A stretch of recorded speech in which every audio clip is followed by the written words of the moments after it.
Welcome to episode 38 of Dial the Gate. My name is David Reed. Thank you so much for joining me. We've made it to another Sunday. We have a wonderful guest in store today. One of my favorite all-time guest stars from Stargate SG-1. A character that is very important to me and someone that I've just been ecstatic to get. Before we bring Mel Harris in, I just want to let you know how the show is going to run. So first, I'm going to have questions for Mel. At the same time, the YouTube chat, which is happening right now at youtube.com/dialthegate, is the place where you can ask your question to Mel as well. And I have moderators standing by. Just a big thank you to Summer, Ian, Tracy, Keith, Jeremy, and Reese, all those people who make the show possible. So go ahead and submit your questions now, and we will get to them near the end of the show. But before we get started, if you like Stargate and you want to see more content like this on YouTube, it would mean a great deal to me if you click that like button. It really makes a difference with YouTube's algorithm and will definitely help the show grow its audience. We're still 3 months young. Please also consider sharing this video with a Stargate friend. And if you want to get notified about future episodes, click the subscribe icon. Giving the bell icon a click will notify you the moment a new video drops, and you'll get my notifications of any last-minute guest changes. And keep an eye out for a clip of this episode and much more to be appearing on the gateworld.net and Dial the Gate YouTube channels. Mel Harris, welcome to our show. Hello. Hello, David. Thank you so much for having me. I'm delighted to be here. I'm delighted to have you. How are things in upstate New York? They are they're calm and peaceful, which is nice, and a little bit snowy. We've had a lot of snow and cold. Please give me in Phoenix. It's like we're all sitting here wishing we could go on a warm vacation, so we're even. Jeez, you have some memorabilia, if I'm not mistaken. I do. I have actually one of my favorite pieces of memorabilia from all things I've done, but it happens to be from Stargate. Would you like to see it? Please and thank you. And it has your signature on it. Yes, because they asked me to sign these. They were doing some sort of promotion or giveaway, or I don't know. Do I look anything like her anymore? I think it was Letterbox or someone like that. Skybox, I think. They do every season. Season cards, trading cards.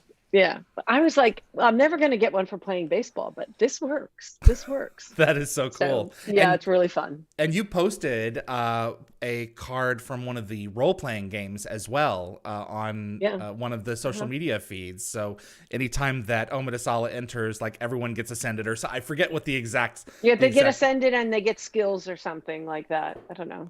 I'm a very giving character, you know. That's exactly She likes to right. give. She makes the path hard for people to learn, but she likes to give.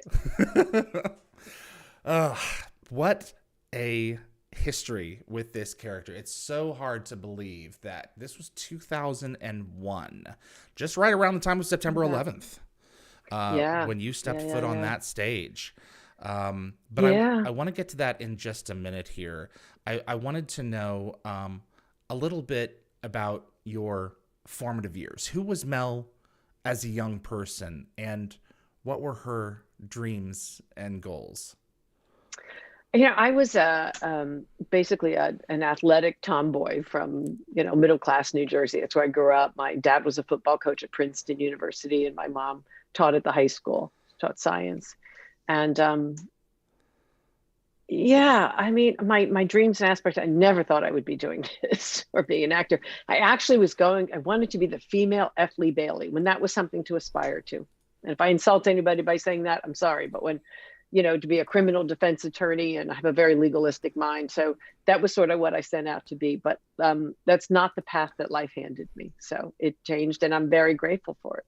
So do you, so you think that you could have practiced law? Oh, absolutely. Okay. Absolutely. Yeah. Anybody in my family that I've ever argued with would probably confirm that choice. I can see it. Absolutely. So, who are by extension of that, who are some of your personal and professional heroes? Who are the people who helped to shape you into the person you are now? Yeah, well, I start with my mom. my mom, hands down, taught me that I could do whatever I wanted to do if I wanted to work for it. It didn't matter. She didn't really see gender all these many, many years ago. And she was fabulous because I went to the high school where she taught. So many of my friends and things had my mom. So my mom absolutely is first and foremost. And then I was really attracted in terms of historical figures. I was attracted to women who did things that were different and unusual.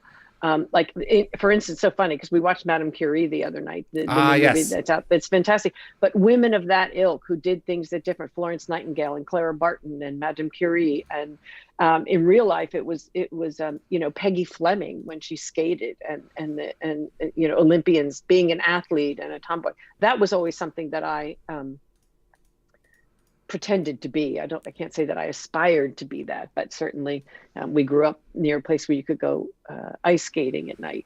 And we went and, we all pretended we were Peggy Fleming or, Dorothy Hamill or whoever that was at that time. So, and mentor wise in a real world, those are certainly real world people. I learned from a lot of different levels of people. I learned from peers that I worked with. I learned from people that I worked for or under, I guess would be a better thing. And I really learned a lot in my life. Before I was an actress, I was a model. And I'm a middle-class girl from New Jersey. I think maybe we went to New York City 3 times as a child.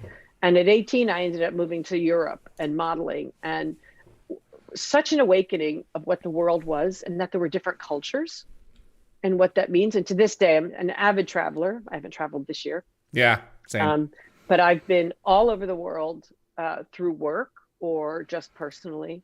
And that's been incredibly formative to me, along with my mom's influences as to how I view the world, how I view people, how I treat people. It's a really interesting educational thing, and I don't understand why everybody doesn't want to do it. I could not agree more. I spent the better part of a year in the Philippines, and fantastic! It's amazing how displacing yourself transforms your identity if you allow it to, and not necessarily like in some cases some of your views for sure, but it just broadens your palette and helps you to realize that no, it's not all just about us.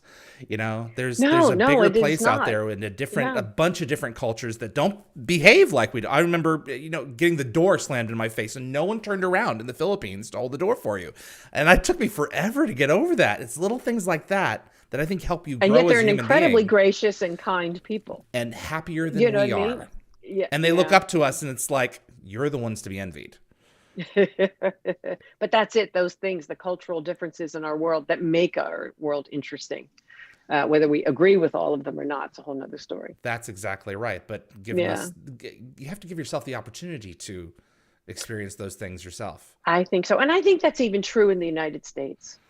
I think that we could all be well served by opening ourselves up to what other areas of our country are like. And I've been very lucky by virtue of my work to travel a lot in the States and work in the States, as well as Canada. And, when you work somewhere, you get a different view of things because you work with locals, you work with crews, you work with how they live and what that means. And, we're a very big country. And, given everything that's going on, I think we could all use some sort of intercountry travel programs to acquaint ourselves with what other people deal with. Get a little down to earth perspective. Because it's so easy to just say, well, why aren't you thinking like me? Well, exactly. I don't live where you live. That can mean a lot. Right. So, right. Yeah. So you go to Europe and to model. Is that when you discovered acting? Was that somewhere around that time? Or? No, well, no, I didn't discover it till later. It's so funny. I did a commercial for a company called Woolworths, which was like a dime store, a 5 and dime store. And I did this commercial. I worked one day and I was 19, 20 years old at the time. And, very blessed in terms of the kind of money I was making. I was never like super model, but I still made a very nice living. But I did a national commercial, and I made a lot of money. And I thought, now this is the way to go. And then I realized that if you could talk a certain way and do the commercials, you could make even more. So I really focused on learning to talk. I started taking voice lessons, and I started studying acting with Lee Strasberg. And Oh, wow. not really intending to be an actor. I just didn't have that in my brain. I'd done high school plays and things like that, but that was more social aspect than, oh, I want to be an actor. And through a series of events, I ended up many years later, I just had my son, who's now 36. I hope I got that right. He'll probably kill me. And I ended up in LA. I just had my son. I'd taken a year off. And a friend of mine who used to be the receptionist at Wilhelmina Models in New York called me up. She was working for a Hollywood manager. And she said, have you ever thought about acting? And I said, no, not really. I've got this great commercial career going. And my baby's a year old. And I don't know. She said, well, let's meet and have lunch. So we met and had lunch, and she's a lovely person. And so we did. And she said, well, if you want, we'd like to represent you. Let's, see. So we kind of started that. It took me 7 or 8 months to find an agent. At the time, I think I was 27. And one agent in particular said, well, we like her and she's nice and stuff, but she's a little old to be starting, and we already have 2 just like her. Now, to me, that's just fuel for the fire for me to say, well, I'll show Good you. for you. I'll show you, honey pie. And, and I did. And then I found an agent. I was really, really lucky, very blessed. My first job was a pilot when the pilots were 2-hour movies of the week. Right. This was in the 80s. And with David Soul and this amazing cast. It was an Aaron Spelling production in Hong Kong. I got to go to Hong Kong for 5 or 6 weeks. It's a lovely city. It was fabulous. And then it just took off after that. In the following pilot season, I got 30 something, which completely changed my life. But it was, I don't want to say it was a lark, because I certainly had studied acting for a while and I was very serious about it, but I just never thought of it as a profession or a career. Are you ever surprised at 30 somethings enduring legacy? I mean, like Stargate, it's just one of those things you can't stamp it out. People continue to reach back to it with fondness and say, what, this was a show that gave me comfort, and I remember as a young man, I'm only just a couple years older than your son. It was a show that we put on in the house, and it made us all feel good and feel secure is not the right word, safe is not the right word, but there was something really wholesome about it. Did Hope help you understand anything about yourself over the course of the show's run? Later in life, I always say that that Hope and I look a lot alike, but we're not the same people. But no, I don't know if it's so much the character. I was so blessed to work on that group with the 30 something gang, with the writers and the directors and the 7 original actors, as well as others that came. I mean, we're all still friends to this day. And so blessed by that. It's very unusual in my business anyway. The whole process of working on an hour show and what that meant. I remember the very first time someone recognized me, and I'm a pretty private person. I was at the gas station with my son, who was maybe 3, and someone came up to me at the register, and I was so shocked. I was just like, yeah, but and people were really nice, so that was fun. So there's a whole learning process. I didn't go to college. I deferred from Barnard to model and make money to go to college. And I deferred for a couple of years, and then the way life took me, I just never went back. So I have always considered the work that I've done, particularly as in 30 something, I always think that 30 something was my bachelor's degree in work and life and other things that I've subsequently come to do. Sort of my master's as I go on and on. Pretty soon I'm going to have about 20 doctorates at this level, but all worth nothing. But it was, the whole gang, the whole process was so wonderful. I remember sitting at the Museum of Arts and Sciences. They do these panels and you go and see it. And we were all lined up, and there were about 20 of us on the stage, writers and actors. And I was up at the end next to Kenneth, and then Ed Zwick and Marshall Herskovitz, who were the creators and writers and directors of 30 something. And everybody came up and they were all telling their stories. I was very green when I did 30 something, very, very green. And everybody up along the whole line is talking about how green they all were. And when they got to me, I said, well, hell, man, if I knew that you were all as green as I was, I wouldn't have been so nervous about being with you all. So it was just that wonderful kind of troop. Yeah. You know, we were a troop and we supported each other so much, had each other's backs. Occasionally fought about something, but, you know, we to this day, if I called anyone up from that experience, that group, and said, I need this, I need a favor, can you help me? In a heartbeat, in a heartbeat. Yeah, the caliber of actors. Patricia Wettig, whew, you know, I mean, it's crazy the quality of actors that show produced, and you know, you really are blessed if you have an opportunity like that. You know, Beyond blessed, because they don't come around every day, and to be remembered for something so positive. You know, that in itself is a blessing. Oh, you were the murderer and such, or, you know, what? No, I was, I'll probably be known for this, and that's okay. No, and it's crazy, and it follows you everywhere. I was in Spain, not recently, but Spain last year, and I was in the Prado, and I have a baseball cap on. I don't wear makeup unless I'm on screen. I'm just walking around, and I'm recognized in the Prado in the middle of the day with my baseball cap on. And my husband and I, we just walk away and go, that's crazy. It's just crazy. But you get that. You get these characters who come in, they form a group, you know, not unlike the Stargate group. You love those four central people, characters, that core. Some you like more than others. You identify one way or another. I mean, Amanda was great because there was a chick in there and doing badass stuff. And yet she had a lovely soft side to her that they showed. So yeah, you're really, really lucky to be able to do that. Before I get into Stargate, I always like to ask the actors about a role which stretched you in ways that you didn't perhaps think were possible or more challenging than appeared on the surface. Can you tell me about one? Yeah. Some are more than others. Certainly 30 something was, because it was such a long span of taking that character and living with it. I have two others. Following 30 something, I did a comedy, which I'd always wanted to do. You know, I turned down a lot of shows after 30 something that were similar kind of dramas I wasn't really interested in, but the comedy came along, and that was really fun and really stretched me. It's a totally different production process. It's in front of a live audience, they tape, it's totally different. So that was great. And the other was, I did a movie of the week when they were still being done, about a woman who survived a hurricane in a lifeboat, and she was 5 months pregnant. And there were a lot, and being an athlete, I really loved it because there were a lot of stunts. And so you had the emotional characteristics of this person, and yet you had the physical of it.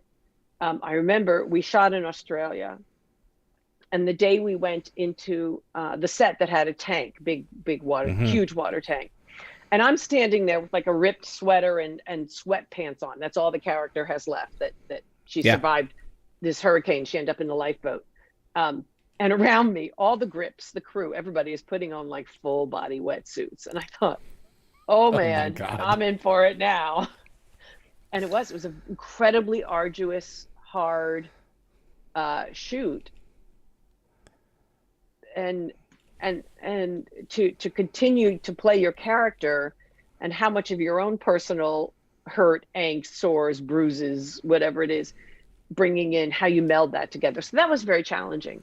And I loved it. It was great because, you know, they say, oh no, we'll bring the stunt girl in. I'm like, no, I don't want you to bring the stunt girl in. So I would have lots of fights with people all through my career. I've had a lot of discussions with people who said, okay, it's time for the stunt girl. Like I wanted to take a burn. I've never taken a burn. And they were, no. I said, I'll just do it lightly, and then you can all stand there and do it. And then I'm very good at persuading people to let me do that. Insurance, Mel, insurance. I know. I said, you'll just get another brunette. Don't worry about it. Oh my God, that's great. Were you offered the role of Oma Desala? Did you audition for her?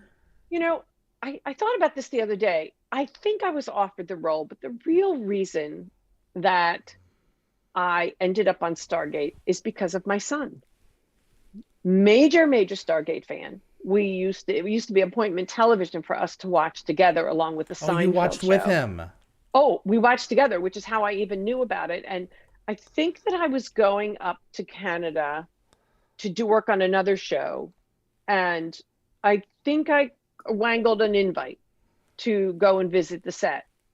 And I think out of that, then they offered me the character. It's something like that. Or we visited the set while I did the character with it. But my son, we still have pictures of us standing in front of the gate together, which is really, really, yeah, because he was probably about, when I first started, maybe 12 or 13 or something like that.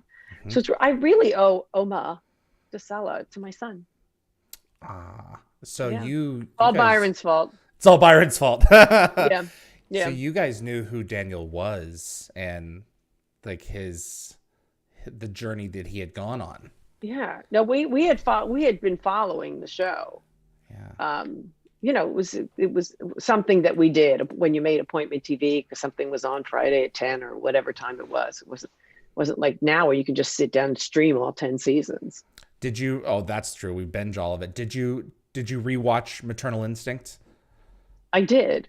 What did you think of that episode? No, I liked it. It's a quiet show.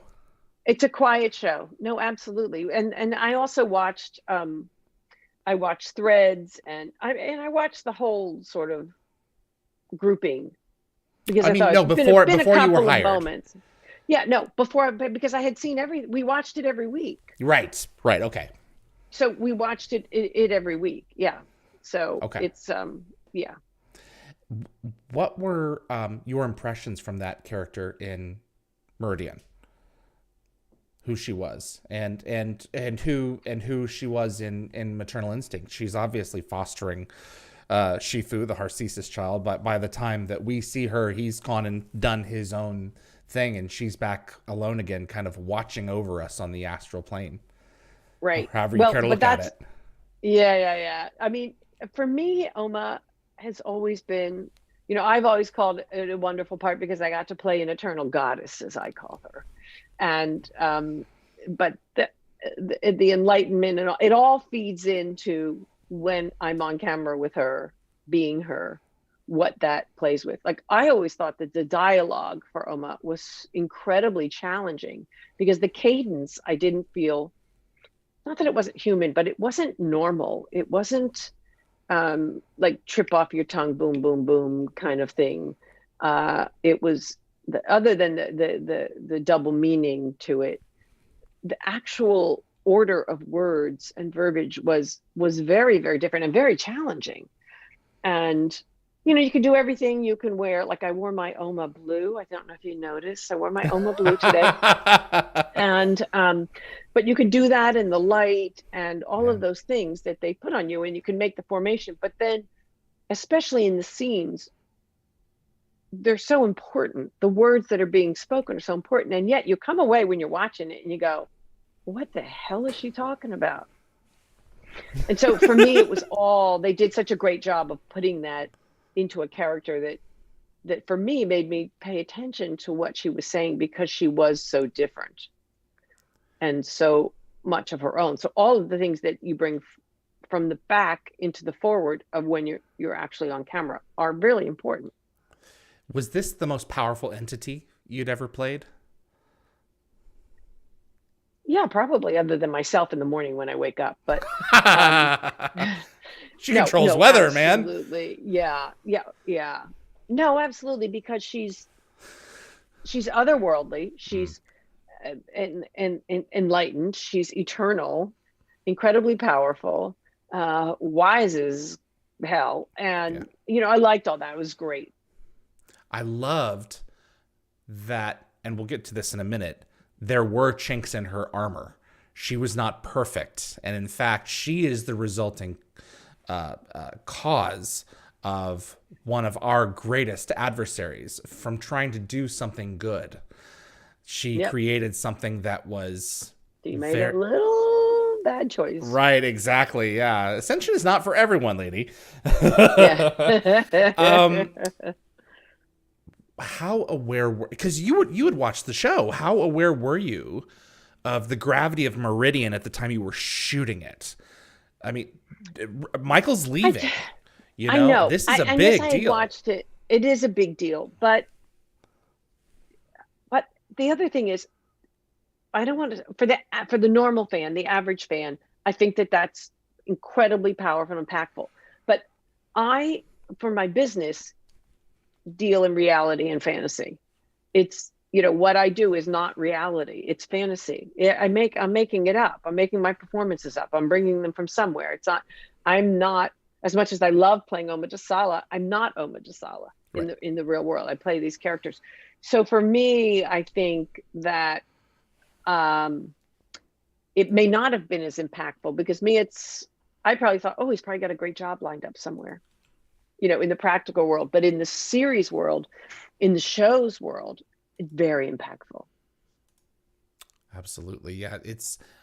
People will go on Facebook to this very day into the Stargate groups and be like, I'm a new fan. I just saw it for the first time. I bawled my eyes out. I was devastated. Yep. Yep. Did you and your son watch the episode together when it aired later? Yeah. We did. Was it a big deal too? It was a big like deal. It was the rest it of was us. all a big deal. It's like, well, he may have said, why are they getting rid of him? Yeah. Okay. But also, my kids are raised on a set. So my kids have a really good sense of fantasy and reality. Okay. More than the normal kid anyway, young person. So the dialogue proved to be a challenge. Oh, yeah, absolutely. If you listen to the words, they're different. And so not only is the cadence different and the way that they wrote them, but you also realize that she's imparting to Daniel clues and some of her knowledge without giving away what she's not by the rules allowed to give away. Yeah, so, she's walking on a minefield in her plane. Exactly. But she doesn't play it that way. You don't sense that from her. Maybe a little bit in threads at the end, but that comes as a surprise, which is nice because the writers did a great job with that. Absolutely. I always wondered, how hot were those lights? I don't remember them being terribly hot. Really? But okay. Also, but I'm on a stage, and the stage is a giant place. It's a big space. It's a big space. And so you might be in there in that concentrated moment while you're shooting, but then you can go off and do it. So it's not, the reality of it isn't like you're standing there for years and years and years. And also, I'm really, really good at just tuning out the world as I need to. Turning out the noises on a set or anything that goes, and using the lights or whatever it is that I'm given to work with to put that into my character, whatever that means. Mm-hmm. So, yeah. How was it working with Shanks? You worked fabulous. You shared one scene with Rick. But Michael was really who Oma was there great. for. The whole group was great. Yeah. But the whole group was great. They were so welcoming and so lovely. It was, which is really nice. Some sets you go on and people are like, yeah, hey, whatever, your turn. And others, they were like, and I don't know what their interpersonal stuff was at all. I don't know any of them off the set. But they seemed so together and so cohesive. I think what you see on screen is a really wonderful troupe of actors that have worked together and know each other's ins and outs and all of that. And it comes across on the screen as people who care and support each other as the characters they're playing.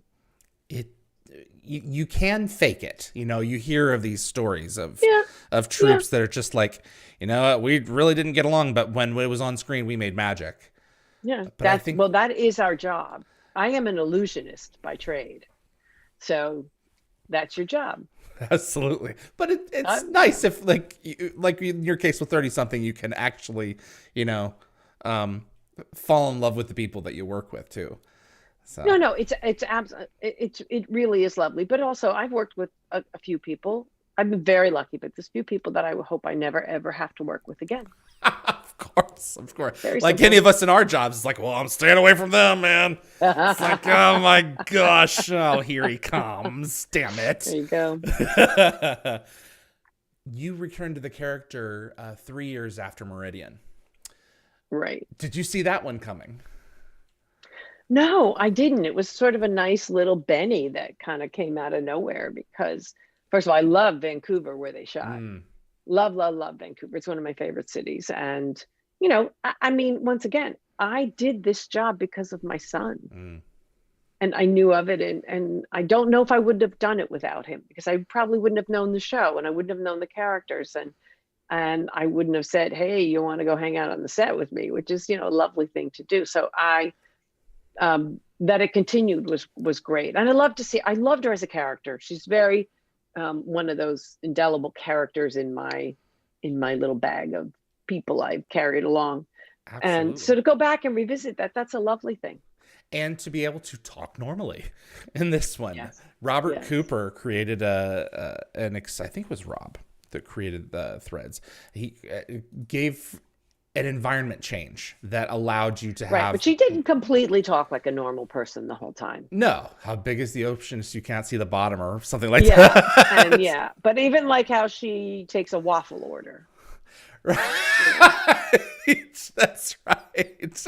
But that's actually you can go online and find all the translations for those.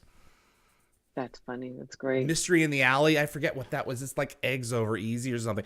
Those are real Oh world yeah, yeah, yeah. Oh, translations. my first job other than babysitting was waiting tables Oh, well, there you go.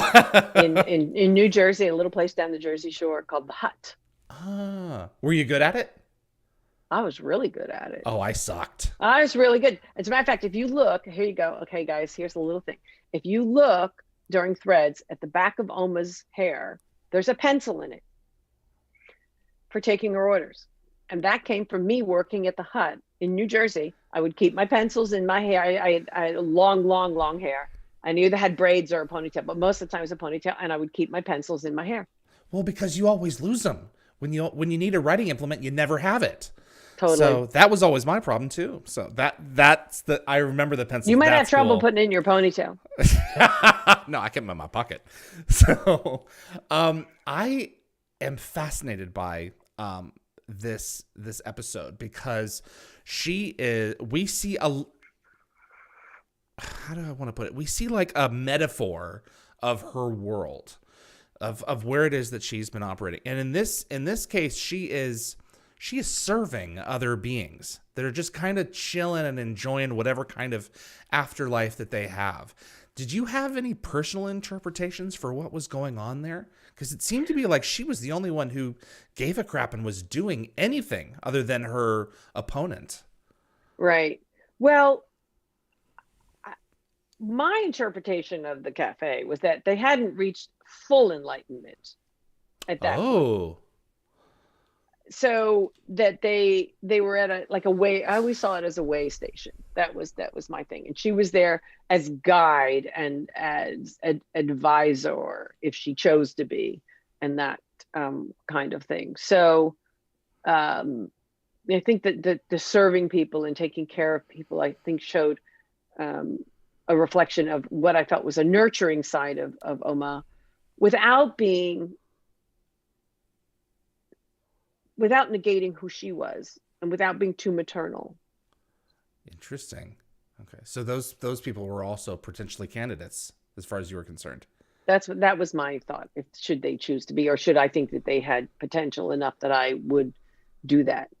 Yeah. I mean, when you watch Threads and you see the end of it, you wonder if she's working on trying to absolve her guilt over some of the choices that she's made, and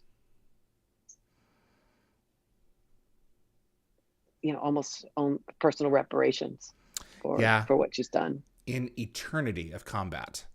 Yeah. Eternal combat. What I mean, what a sacrifice. I loved this character and she meant the world to me. And it's like, even though we're not going to get to perhaps more than likely see her again, it really is kind of a fitting conclusion for her role. It was great. And once again, to see a woman portrayed in a female form, which is clearly what she could have been a guy. Lord knows there's enough guys on Stargate in all sorts of forms and figures. That's why I like having Amanda there, because it's just to see a chick in that role Right. is fantastic. Yeah. But that she has that power and the choice to do what she does at the end of Threads, I think is it's great. And this was a few years ago. Mm-hmm. The movement has gained speed. Mm-hmm. Absolutely. And that it's such a strong character that you're not playing because of her.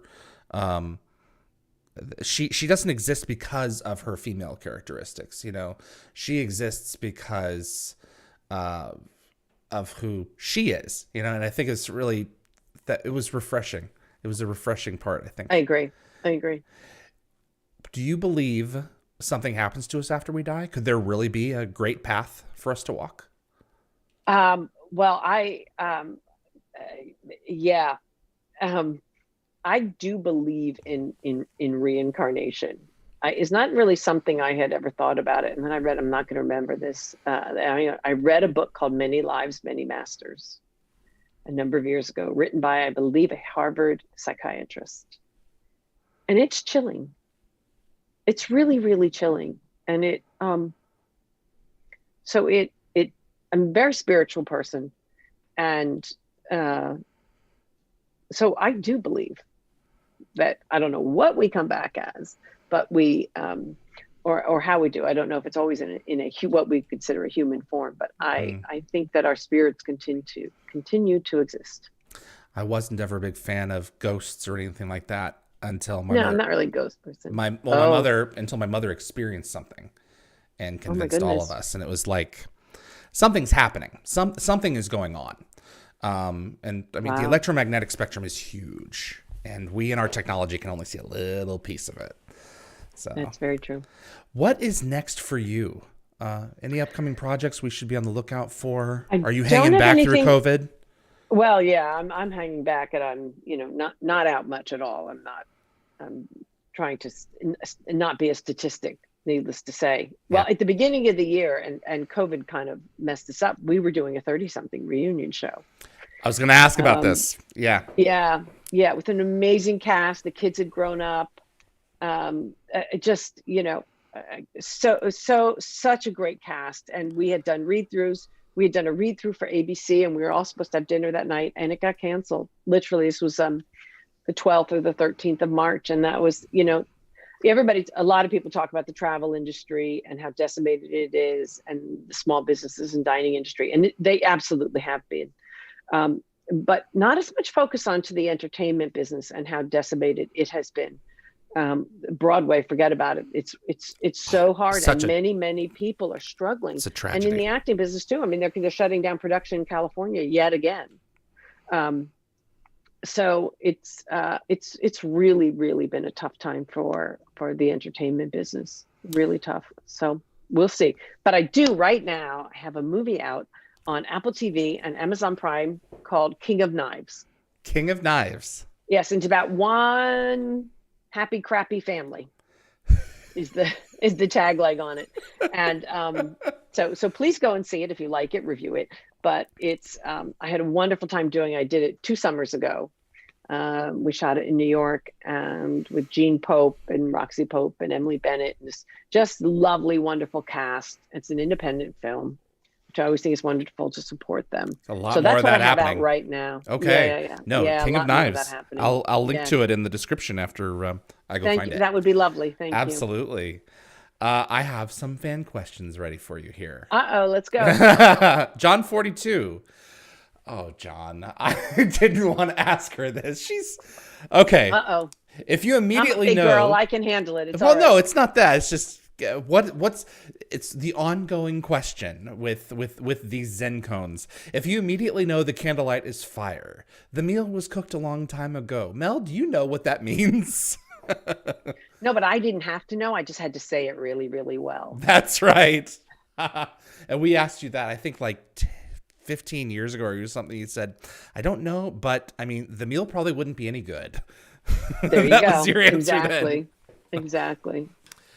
Claire Burr, the very famous line, you know which one. Did you ever attribute any, so I guess that the one that was just stated, did you ever attribute any meaning of your own to it? Or were you told by the writer were you told by Rob what it was supposed to mean? I wouldn't imagine it means anything. I think it's just a non sequitur. Well, it could be a non sequitur, but could you also put the definition to it that, it's so funny. I was having a discussion the other day with my husband about what fire must have been to people when it first came to be, that they probably thought it was godlike. And if you look at the difference between a candlelight, which is a tiny little fire, and fire, the word in general, it's a much bigger thing. And therefore, if you're cooking with it, then it's probably overload and it's done. That's kind of a logical explanation one could put to it. But I think that almost dialogue was important. And like I said before, had clues in it and was meant to be spoken in a way, because they wrote it that way, that made you listen, really, really listen. And in that way, it was important. So clearly, everybody listened to that line. No, absolutely. Terry Chen first spoke it in Maternal Instinct, and it's just like kind of one of those that has slowly burned its way, pardon the pun, through the series. And I think also, like, to your point, she's opening doors for people, but she's not pushing them through those doors. She's saying, this is what's possible. And she's like, Daniel's like, glow me, do your thing. And she's not going to show him how to do it. She may tell him, eventually she tells them, okay, they're trying to revive you. Tell them to stop. And he intrinsically kind of is aware of how to do that. But she's always been a door opener. She's never been one to push people along their path, because that's not the point. Well, it's not the point, but it's also not how it works. Because if you want true and lasting enlightenment, and it to be enlightenment, I'm sorry, entitlement's a whole other thing. Enlightenment, then you have to want it yourself. You have to do the work for it. It's not a given. You have to earn it. William Ahrens, was the way you portrayed Oma influenced in any way by your years in the role of the domestic goddess in 30-something? Domestic goddess, eternal goddess. What's a goddess? A goddess, as I said before, 30-something so informed so much of what I did, because it was such a wonderful troupe of learning, acting, producing, directing, writing, all of those things that we could do, or that we were blessed with having wonderful things. So that experience followed everything that I did thereafter. Certainly learning 8-page scenes of dialogues, mostly which could have a 3-page monologue in it, was absolutely beneficial for learning Oma's dialogue, because it was hard, because it's not my normal, not even close to way I think normal people speak. Right. No, it's not meant to be. She is exactly. She is alien. She is, I believe, was human. The ancients were human, but they aren't us. And to get to attribute an otherworldliness to a character, has always got to be fun. Oh, it was a total gas, because it's how do you take that, especially knowing the show, being a fan of the show because of watching it with my son, to take that and, it's a big responsibility to take a character like that who is so different and such a focal point for where they're moving, and make her work. Now, very blessed that the writers gave me things to work with, but I felt it was a responsibility. I didn't take it lightly at all. Terry McGinnis, do you think Oma will ever win the war with Anubis? Of course. You think so, huh? You doubt otherwise, young man? If Terry's a boy? I think Terry's a guy, yeah. Okay. That's great. There's no doubt, Terry. I can't believe you would even question it. Akos Thomas Navaki, was it a challenge as an actress to add a vulnerable, almost shameful side to a near perfect, almost angelic character after the revelation that even she was fooled by one of our greatest enemies? Right. I think it just made the character that much richer, and put a side to her that I did not see coming. I remember reading the script and going like, oh, got me. That's great. And I love that. I love to be to not know something's coming. Absolutely. Yeah. Henchman 314, I think you kind of already answered this a little bit. Did playing Oma affect your spiritual outlook at all? I brought my spiritual element To Oma? to Oma. Yeah. Okay. That's fair. Spinafuser, have you seen Stargate Atlantis or Stargate Universe? No, I have not. Okay. Did you finish watching SG-1? I did. We watched the whole thing together. When we were such devotees by then. It's like, oh, we're on board. Yeah. How did you think it? How did you feel about the ending? Losing the Asgard and, I mean, there were so many ways it could have gone and so many ways to wrap something up, as with every show. So not being in creative control of that, I just thought it was good. I was surprised it even ended. Yeah. So. It's just all good things, right? Yeah. Teresa MC, finally. Mel, would you return to a new Stargate series? Absolutely. What fun. Yeah, Brad Wright is working on with MGM on potentially coming out with a fourth series. So nothing's beyond the realm of possibility. No, but I mean, and there's such appetite for things. Who sits down and watches a show once a week anymore? I don't. I want to binge it. I want it to be out there. I want to watch it all. And I just think we have some voracious appetites for good stuff. Absolutely. I think we have really entered the golden age of much of television now that so many of these are serialized. It's like we get to watch chapters of a novel week after week. There's a lot of good stuff out there. Yeah, which is great. It's a complete turnaround. There was a time when you couldn't sell an hour drama that was serialized because people wouldn't watch it. People wouldn't follow it. They wanted comedy. They wanted the half hour they could syndicate. It's just completely changed. Completely changed. Yeah. Well, thank you for sharing your upcoming project with us. And I'm definitely going to go and check it out. This has made my week. So I really appreciate so sweet. Thank you for having me. It's really lovely. So really lovely. I want to at some point down the road do episode commentaries, and I would love to have you back. And I hope you consider returning. It would be my pleasure. Absolutely, of course. Thank you so much, and I appreciate your time. You can go ahead and disconnect, and I will speak to you again at some point here soon. All right. Be well. Thank you. Thank you so much, Mel. Thank you for coming. Bye-bye. Bye-bye. Pleasure. Mel Harris, everybody. Oma Desala. So we have a new announcement to make for trivia giveaways. Let me pull this up here. One of these communication stones is a screen-used prop, and one is a screen-accurate replica. For the month of January, Dial the Gate is giving away the replica. And in order to win it, you will need to use a desktop or laptop computer and visit dialthegate.com. Scroll down to submit trivia questions. Your trivia may be used in a future episode of Dial the Gate, either for our monthly trivia night or for a special guest to ask me in a round of trivia. There are 3 slots for trivia, 1 easy, 1 medium, and 1 hard. Only 1 needs to be filled in, but you're more than welcome to submit up to 3. Please note the submission form does not currently work for mobile devices. Your trivia must be received before February 1st, 2021.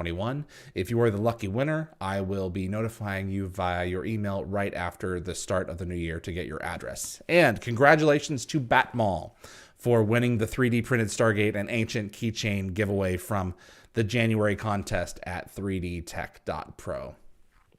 I have artwork, Ascended artwork to share as well. This is by Nebulan, and this is Nebulan's, it says, Ascension Series, Stargate. Between Babylon 5 and Stargate is what made me want to do this Ascension Series. Unfortunately, the layout of this one kind of sucks, he says, or she says. I know I shouldn't have given Daniel glasses, but I wasn't sure if you'd know it was him without them. Oma represents the good and ascended beings. The Dosai represents the Ori. The city of Atlantis is to represent the ancients or Lanteans or Alterans in general. And then there's the giant aliens in Crystal Skull. We don't know if they are actually ascended, but they are energy beings, which is more the concept of this drawing. My sister and I, even after 200, the episode 200, still think Quetzalcoatl is a Furling. For this coming week, we have an announcement for this coming week. It's going to be, our next shows are going to be on the 17th, Sunday the 17th at 11 a.m. Gary Jones is going to be back for another fan interview. And at 1 p.m. Pacific time, we're going to have our third Stargate Trivia Challenge. And there will be much more audience participation in this one. So if you have been a fan of our past trivia challenges, I completely recommend that you come around for this one, because this one's going to be a hoot. There's going to be a lot more participants, and it's going to be a little off the wall. And then 3 o'clock Pacific time on the 17th, we will be returning to the briefing room. We haven't had a briefing room episode since episode number 1. But we're going to be returning to the news updates.